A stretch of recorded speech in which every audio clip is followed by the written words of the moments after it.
Halo semuanya, welcome to The Grid, bareng gua Rangga. Ngomongin tentang smartphone entry level, udah tau lah ya, bahwa Xiaomi itu adalah rajanya. Dengan brand Redmi, Xiaomi itu identik dengan smartphone entry level dan smartphone mid-range-nya. Nah, kali ini Redmi mengeluarkan sebuah seri baru, yaitu adalah Redmi 10. Dan setelah gue pakai beberapa saat, menurut gue Redmi 10 ini bisa jadi standar baru dalam smartphone entry level. Kira-kira apa aja sih istimewanya dari Redmi 10 ini? Yuk, langsung kita bahas. Tapi seperti biasa sebelum kita lanjut, jangan lupa buat subscribe ke channel The Grid. Karena di channel ini kita bakal banyak ngomongin tentang gadget, desain, dan teknologi dalam kehidupan sehari-hari. Dan juga kita bakal upload video baru setiap minggunya. Oke, sekarang kita lanjut bahas Redmi 10. Nah, sebagai pembuka, gue tuh pengen bahas karakteristik atau ciri-ciri dari smartphone entry level. Yang pertama adalah harganya yang biasanya tuh di bawah 2 jutaan atau maksimal di 2 juta. Kemudian ada layarnya, biasanya tuh masih pakai layar HD+, lalu speakernya masih pakai single speaker, kemudian build quality-nya biasanya nggak sebagus smartphone dari kelas mid-range atau flagship ya, yang biasanya pakai material aluminium atau pakai gelas kaca dan lain-lain. Untuk entry level itu biasanya pakai bahan polikarbonat atau plastik. Dan yang terakhir adalah, ini cukup unik menurut gue, karena biasanya smartphone entry level itu kapasitas baterainya besar, 5000 mAh ke atas. Bisa 5100, 5200, atau bahkan sampai ke 6000 mAh. Ini menarik karena di kelas mid-range atau di kelas flagship biasanya baterainya nggak sebesar itu, karena mungkin ngejar tipis bodinya ya, jadi baterainya nggak bisa besar-besar. Nah, itu dia tadi sekilas ciri-ciri atau karakteristik dari smartphone entry level. Nah, terus kenapa Redmi 10 ini gue bilang sebagai standar baru dari smartphone entry level? Yang pertama adalah bahasa desainnya yang menyamai kelas mid-range atau flagshipnya Xiaomi. Coba perhatiin deh, dimulai dari Mi 11, bahasa desain dari Xiaomi di tahun 2020 sampai 2021 ini pelan-pelan mulai diseragamkan. Mau itu seri Redmi Note, seri Mi, seri Poco, sampai Mi Mix, semuanya hampir mirip-mirip desainnya. Ciri-cirinya itu adalah peletakan frame kamera selalu di sisi kiri atas dengan warna kombinasi framenya itu hitam dan silver. Begitupun dengan Redmi 10 ini. Desainnya cenderung jauh dari desain Redmi 9 yang udah keluar sebelumnya, tapi lebih dekat ke desain Redmi Note series atau bahkan Poco. Dalam hal ini, mirip banget sama Poco X3 GT. Menurut gue ini tren yang cukup bagus untuk menginlinekan atau menyamaratakan desain dari suatu brand menjadi satu bahasa desain. Tapi mungkin untuk tiap-tiap kelas tersebut tetap dibedakan dari build quality-nya. Untuk Redmi 10 ini tetap menggunakan polikarbonat, jadi masih tetap berasa plastiknya. Tapi gue sih suka dengan finishingnya yang matte sehingga nggak terlalu fingerprint magnet. Selain itu, bodi belakangnya juga enak dipegang, biarpun sekilas masih terlihat bekas di jari, tapi nggak parah-parah banget.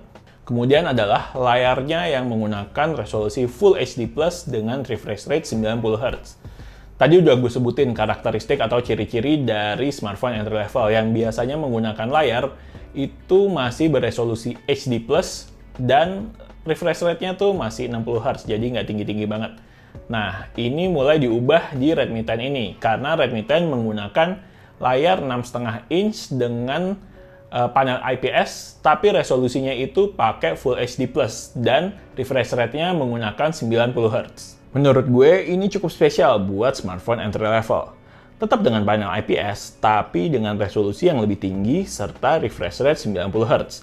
Jadinya scrolling terlihat lebih smooth untuk pemakaian sehari-hari. Ini menurut gue adalah sebuah kelebihan kalau dibandingkan dengan kompetitor-kompetitornya.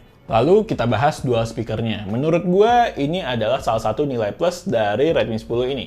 Karena rata-rata smartphone entry level itu masih menggunakan single speaker. Bahkan masih ada juga beberapa smartphone mid-range itu masih menggunakan single speaker. Nah, tapi Redmi 10 ini udah menggunakan dual speaker. Gimana dengan kualitasnya? Menurut gue sih kualitasnya cukup lumayan, tapi nggak terlalu spesial. Menang kenceng, tapi untuk detail sih sebenarnya nggak terlalu terasa ya. Jelas ini nggak bisa disamakan dengan dual speaker dari smartphone mid-range atau flagship. Tapi ini awal yang bagus menurut gue untuk menaikkan standar smartphone entry level. Kemudian sisanya gimana? Nah, selain 3 hal yang tadi udah gue sebutin, sebenarnya Redmi 10 ini masih sesuai aja sama standar entry level pada umumnya. Kayak spesifikasi chipsetnya yang menggunakan Helio G88 yang sebenarnya nggak terlalu powerful banget, tapi cukup lah untuk penggunaan harian, kayak buat chat, buat sosmed, buat nonton-nonton YouTube, nonton-nonton Netflix, kemudian buat main game juga sebenarnya masih cukup oke. Gue cobain main Asphalt 9 di Redmi 10 ini dan menurut gue masih cukup lancar.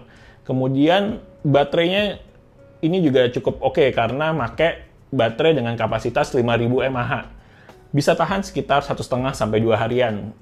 Pengalaman gue untuk nyobain make ini 1,5 sampai 2 harian baru habis. Kemudian sisanya ya masih sesuai dengan standar entry level pada umumnya.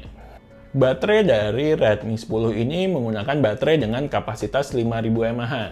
Jadinya cukup kuat sih menurut gue, bisa sampai 1,5 hingga 2 harian. Overall sih menurut gue, untuk performanya dan kelas harganya ini sesuai dengan ekspektasi gue. Untuk kameranya, Redmi 10 ini menggunakan setup quad kamera dengan lensa utama 50 megapiksel, kemudian lensa ultrawide 8 megapiksel, lensa makro 2 megapiksel, dan lensa depth focus. Nah, tapi lucunya adalah yang di atas ini, yang dibungkus dengan frame silver dengan tulisan 50 megapiksel itu malah bukan lensa utamanya ini. Ini adalah lensa ultrawide 8 megapiksel. Lensa utamanya malah ada yang di bawahnya nih, yang 50 megapiksel malah yang ini. Ini gimana ya, agak aneh menurut gua karena bisa jadi salah persepsi. Tapi ya, anyway, kita langsung lihat aja hasil foto dan video dari Redmi 10 ini.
Kita tes kamera belakang, video kamera belakangnya Redmi 10.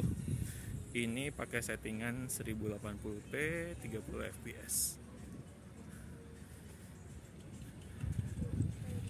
Pilihannya cuma ada dua, 720p 30 fps sama 1080p 30 fps. Gitu.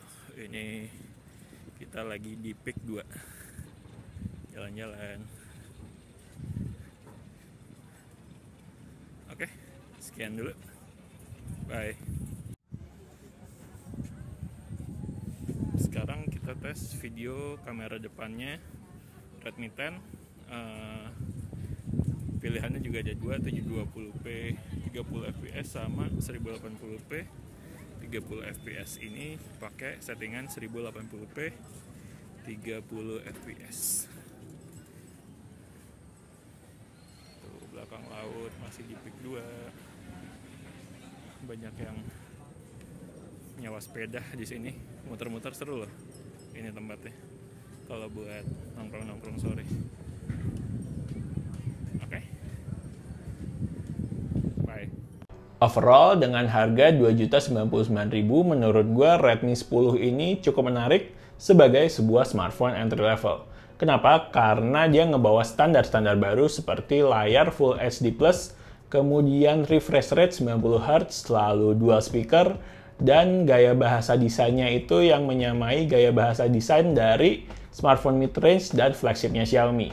Hal-hal ini udah cukup untuk naikin standar dari smartphone entry level dan ngebuat persaingan di kelas entry level ini jadi lebih seru. Kenapa? Karena tentu aja kompetitor-kompetitor dari Xiaomi ini nggak bakalan tinggal diam dan bakal ngerilis produk dengan spek yang mungkin menyamai atau bahkan mengungguli Redmi 10 ini dengan harga yang masih bersaing.